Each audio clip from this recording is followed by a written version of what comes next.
Hello friends, welcome back to our YouTube channel fire fighter. नमस्कार दोस्तों, कैसे हो? आशा करता हूँ आप सभी कुशल मंगल होंगे। तो दोस्तों काफ़ी कमेंट मैंने पढ़े थे, तो लगभग टॉपिक का जो भी आपका डाउट था उस वीडियोज़ के माध्यम से और लाइव के माध्यम से कंप्लीट करवा भी चुके हैं। लेकिन फिर भी बहुत सारे ऐसे डाउटेड रह जाते हैं, आप सबको कन्फ्यूज़न भी रह जाता है कि क्या करें क्या नहीं करें। तो आपको कोई भी कन्फ्यूज़न है, कुछ भी डाउट है related to Rajasthan fire service, तो आप कमेंट करके वो चीज़ें पूछ सकते हो और वो आपको एक्यूरेट जानकारी दे दी जाएगी। सबसे पहले आज टॉपिक तो है कि डॉक्यूमेंट कब रेडी हमें करना है और डॉक्यूमेंट क्या क्या रिक्वायर्ड करेंगे उस चीज़ के बारे में। लेकिन एक चीज़ उससे पहले है, कुछ काफ़ी कमेंट आए थे कि जो मेरिट क्वालिफाई कर रहे हैं, मान लीजिए अगर जनरल की 39 पॉइंट कुछ मेरिट रह रही है और उनके 41-42 नंबर बन रहे हैं, लेकिन उनका जो है शॉर्ट लिस्ट में नाम नहीं आया है, रोल नंबर नहीं आया, तो उसका एक क्या कारण हो सकता है। देखिए, इसमें अगर आपके जो SSO ID में आप अपना स्कोर चेक करते हो और स्कोर में आप मेरिट को क्रॉस कर रहे हो अपनी खुद की कैटेगरी की, या फिर उससे ऊपर आप नंबर ले रहे हो लेकिन रोल नंबर नहीं है, तो इसमें आपको 1% भी घबराने की ज़रूरत नहीं है। ना ही आपके साथ कोई धोखाधड़ी हुई है, ना ही कुछ इसमें गड़बड़ हुई है। सबसे पहले अपना OMR में रोल नंबर चेक कर लीजिए। अगर रोल नंबर सही भरे गए हैं तो आपको कोई भी परेशानी नहीं हो सकती। अगर गलत भी भरे गए हैं फिर भी आपको उस चीज़ के लिए इश्यू नहीं आएगा। जहाँ तक आपको मैं बता देता हूँ उसका एक चीज़ कि अगर आपके क्वालिफाई आप मेरिट जनरल की या जो भी आपकी कैटेगरी में आप क्वालिफाई कर रहे हो, लिस्ट में आपका नाम नहीं है, तो आपको सबसे पहले क्या करना है, सबसे पहले आपको घबराना नहीं है। और अगर आपको फिर भी ज़्यादा डाउट लग रहा है तो आप मुझे संपर्क कर सकते हैं, कॉल से मैं आपको एडवाइस कर सकता हूँ। लेकिन आपको नॉर्मल सा इसमें आपको बता देता हूँ कि आपको डॉक्यूमेंट जो आपका क्वेश्चन पेपर है वो क्वेश्चन पेपर, और जो आपकी OMR शीट है OMR शीट, और आपका एडमिट कार्ड, ये चीज़ें, और आपका जो SSO ID में जो स्कोर बन रहा है उसका प्रिंट आउट निकलवा के, 4 डॉक्यूमेंट है। और इसके अलावा आप अपना पर्सनल ID भी एक आधा ले जा सकते हो। 4-5 ये डॉक्यूमेंट है। ये डॉक्यूमेंट लेके आप बोर्ड में जाके डायरेक्टली बिना किसी एजेंट के या किसी की ज़रूरत ही नहीं है आपको 1% ही, ना आपको वकील करना है, ना आपको कोर्ट में जाना है, कहीं नहीं जाना। बिना किसी आपका 1 रुपया लगे आप सीधा बोर्ड में जाइए जयपुर। अगर बोर्ड का आपको एड्रेस नहीं पता है कहाँ जाना है, तो आप मुझे इंस्टाग्राम, मेरी ID आपको मैंने बताया हुआ है डिस्क्रिप्शन में, इस साइड में कम्युनिटी में लिंक भी डाला हुआ, आप मुझसे पूछ सकते हैं।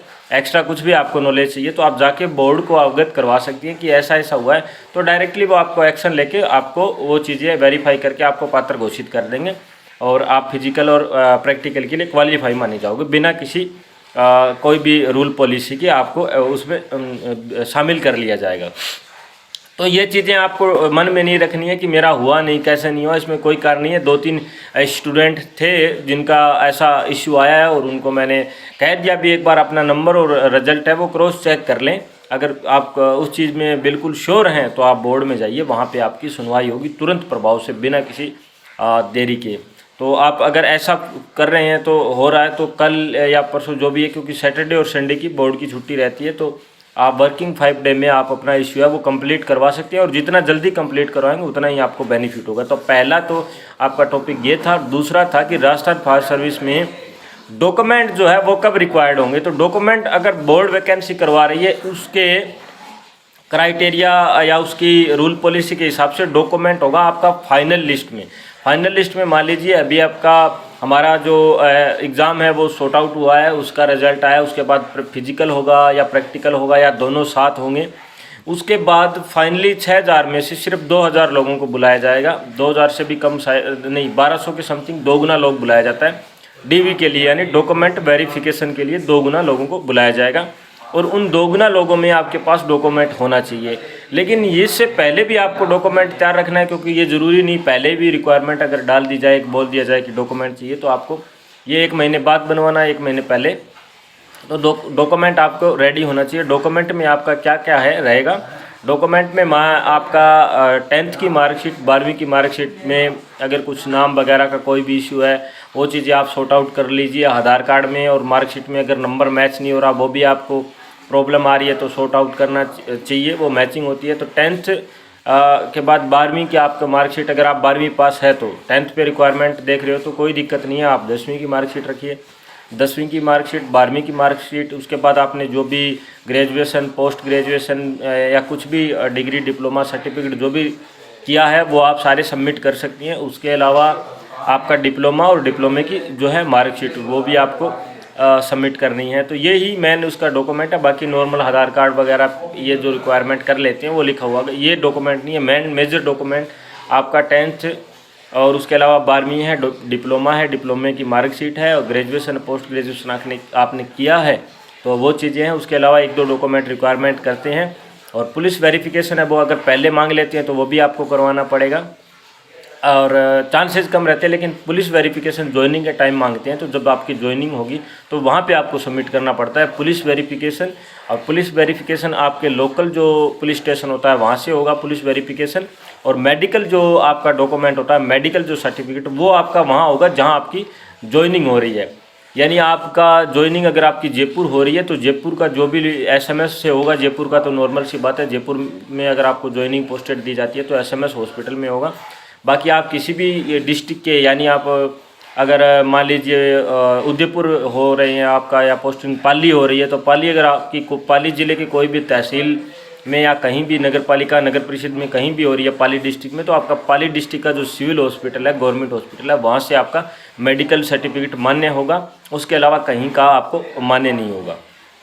तो मेडिकल सर्टिफिकेट तो ज्वाइनिंग से पहले, जब ज्वाइनिंग आएगी तो तुरंत आपको बनवाना होगा। और जो आपका पुलिस वेरिफिकेशन है वो आपके हॉस्पिटल, आपके जो हॉस्पिटल का, सॉरी, पुलिस स्टेशन, आपका जो लोकल पुलिस स्टेशन लगता है, खुद का जो आपका निवास स्थान है, वहाँ का जो पुलिस थाना आपको लगता है, वहाँ से आपको वेरिफिकेशन उसका होगा। आपको पुलिस वेरिफिकेशन वहाँ से करवाना होगा, और आपको भी करवा के वहाँ सबमिट करना है, और वो खुद भी करवाएंगे। जहाँ आप ज्वाइनिंग करेंगे वो खुद भी फिर वेरिफिकेशन दोबारा भेजते हैं। तो मेडिकल आपका मेन होता है इसमें, मेडिकल आपका सर्टिफिकेट, मेडिकल का, पुलिस वेरिफिकेशन, और बाकी ये नॉर्मल डॉक्यूमेंट है, ये आपको सबमिट करने हैं। और किसी भी प्रकार की अगर मार्कशीट में या आपका आधार कार्ड वगैरह में नेम वगैरह आपका बढ़िया से एक बार क्रॉस चेकआउट कर लीजिए, क्योंकि नेम में कहीं स्पेस है, कहीं नहीं स्पेस है, क्योंकि काफ़ी नाम ऐसे होते हैं जिनमें कभी आगे पीछे हो जाता है, थोड़ा बहुत वर्ड है या कुछ डिटेल वगैरह है। तो आपका अगर इन डॉक्यूमेंट में कोई भी प्रकार की अगर आपको त्रुटि है डॉक्यूमेंट्स में, तो आपका अगर जैसे अजमेर बोर्ड से आपने किया है तो वहाँ पे बोर्ड में जाके आप उसको सॉर्ट आउट कर सकते हैं प्रॉब्लम को, क्योंकि वो प्रॉब्लम आपको ज्वाइनिंग के टाइम निश्चित ही आपकी उस चीज़ में आपको बाधा पैदा करेगी। तो उससे बचने के लिए पहले आपको डॉक्यूमेंट है वो इस प्रकार से सारे, नेम वगैरह का कोई इशू है, कुछ और दिक्कतें हैं तो डॉक्यूमेंट में आपका डिप्लोमा या सर्टिफिकेट में कोई नेम मैच नहीं हो रहा, क्योंकि 10th बेस पे आप रिक्वायरमेंट देख रहे हो, तो 10th का और आपका सर्टिफिकेट जो डिप्लोमा कोर्सेज है उनका नेम वगैरह वो सब सेम होना चाहिए पूरे डॉक्यूमेंट में। आपकी डेट ऑफ बर्थ है या नेम वगैरह है, फादर नेम है, मदर नेम है, जहाँ भी ये चीज़ें होती है तो वो चीज़ें आपको अगर डॉक्यूमेंट है वो एक बार पहले क्रॉस चेक करके आप उस चीज़ से बाद में मानसिक तनाव से बचिए, क्योंकि तुरंत अगर आपका डॉक्यूमेंट के लिए बुला लिया जाएगा तो वो उस टाइम आपको बहुत ज़्यादा दिक्कतें पैदा हो जाएगी अपने आप ही। तो उस चीज़ को, ये डॉक्यूमेंट आप तैयार रखें। और बाकी जिसका भी मेरिट में क्वालिफाई कर रहा है उसको कोई इश्यू है तो वो सीधा बोर्ड जाके अपनी प्रॉब्लम सॉर्ट आउट कर सकता है। इसके अलावा कोई भी इससे रिलेटेड आपको प्रॉब्लम आ रही है, आपको मेजर प्रॉब्लम आ रही है, नॉर्मल प्रॉब्लम आ रही है, तो आप इंस्टाग्राम आईडी है मेरी फायर फाइटर विनोद, वहाँ आप मैसेज कर सकते हैं बिना किसी टेंशन के, आपको तुरंत रिप्लाई मिलेगा अगर आपका लॉजिकली क्वेश्चन होगा तो तब। और आगामी वीडियो आपको आते रहेंगे इन्फॉर्मेशन से रिलेटेड। तब तक के लिए जय हिंद, वंदे मातरम।